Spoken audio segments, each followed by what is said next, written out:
तो शुरुआत हो चुकी है। सुबह 8 बजे से मैंने बनाए थे आलू के पराठे। यहाँ पे मैंने चाय रख दी थी बनाने के लिए और मेरे पास थी आलू और गोभी की सब्ज़ी और रोटियां थी, तो इसलिए मैंने आलू गोभी की सब्ज़ी भी गरम कर ली थी यहाँ पे।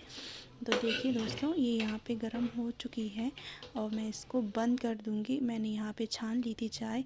नाश्ता करने के बाद मैंने किचन में सारे बर्तन धो दिए थे नाश्ते के। ये देखिए, मैंने सारे बर्तन यहाँ पे धो के और सिंक में लगा दिए थे। और उसके बाद मैं नीचे आई, नीचे रूम की सफाई की, मंदिर की सफाई की। तो सफाई करते करते मैंने यहाँ पे राधा कृष्ण की मूर्ति आप लोगों को दिखाई है। ये देखिए कितने सुंदर लग रहे हैं हमारे राधा कृष्ण जी, आप मुझे बताइएगा। फिर मैंने खिड़की के पर्दे खोल दिए थे क्योंकि हवा आनी चाहिए, गर्मियों का सीज़न है तो बंद कमरे में उमस तो होती ही है। तो यहाँ पे मैंने आज दिन में बनाई थी मिक्स दाल की सब्ज़ी और यहाँ पे सुबह के थोड़ा बर्तन बचे हुए थे। तो ये हमारी पीछे वाली गली है जो हमारी किचन वाली खिड़की से दिखती है। फिर मैं यहाँ पे नहा धो के रेडी हो गई थी और मैंने छोटे वाले कुकर में बनाए थे आज चावल और बड़े वाले में मैंने रखी थी दाल। तो अब मुझे ना तड़का ऐसे ही तड़का पान से लगाना था क्योंकि आपको पता ही है कि सिलेंडर नहीं मिल रहे हैं, इसीलिए मैंने मिर्च मसाले पहले ही दाल के साथ पका लिए थे। अब मुझे सिर्फ छौंक लगाना है, तो मैंने यहाँ पे लगाया जीरे का छौंक। और यहाँ पे देखिए पीछे वाली गली में काम चल रहा था तो मैंने भैया की वीडियो बनाई, कितनी मेहनत करते हैं।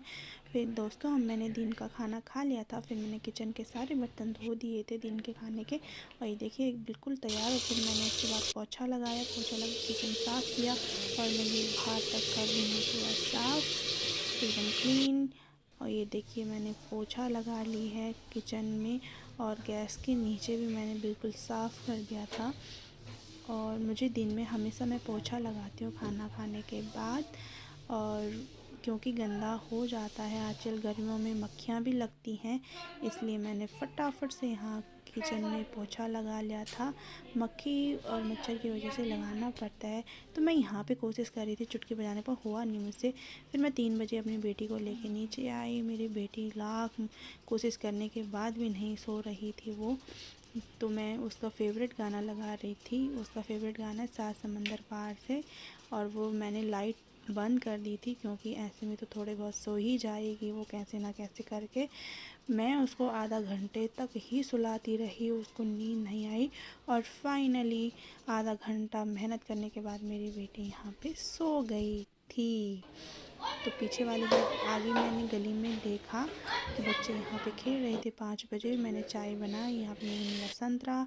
फिर मैंने 1 कप चाय पहले ही निकाल दी थी काली चाय पापा को देने के लिए। फिर मैंने 3 कप चाय बनाई अपने पति के लिए, अपने लिए और मम्मी के लिए। मैं बाहर आ गई थी बालकनी में बैठने के लिए। पीछे से मेरी बेटी भी निकल के आ गई बाहर और वो कपड़े लड़ाने के लिए खड़ी हो गई थी ग्रिल पे अपनी दादी से, सामने वाली दादी से। फिर यहाँ मेरे हस्बैंड को बैठे हुए थे, देखा भले उनको बोला इनका भी आ गया था कि मैं क्या बोल रही हूँ।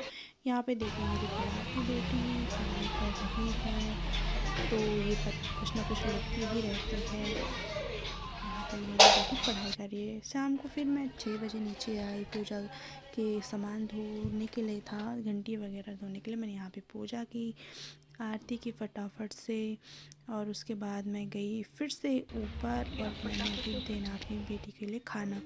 यहाँ पे मैंने खाना बना लिया था अपनी बेटी के लिए और अभी हमें काटना है यहाँ पे घिया। घिया हमारे घर में 3 लोग ही खाते, मैं मेरे सास ससुर जी।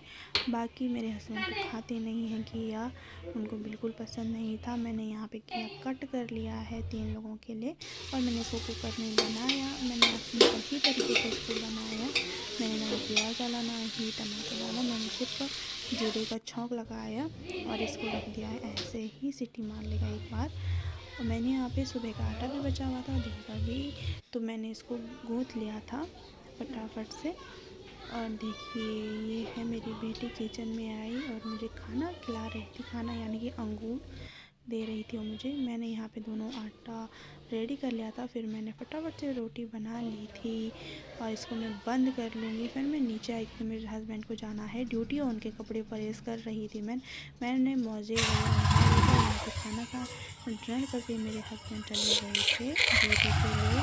अभी ये बाइक घुमा रहे हैं, उसके बाद ये चले जाएंगे। यहाँ पे मेरी बेटी जिद कर रही थी कि पापा मुझे भी आना है। ब्लॉग बनाने के बाद ये समझो है कि पापा ड्यूटी जा रहे हैं, तो ये करने लग गई बाय। और हमारा ब्लॉग यहीं खत्म होता है। Bye bye.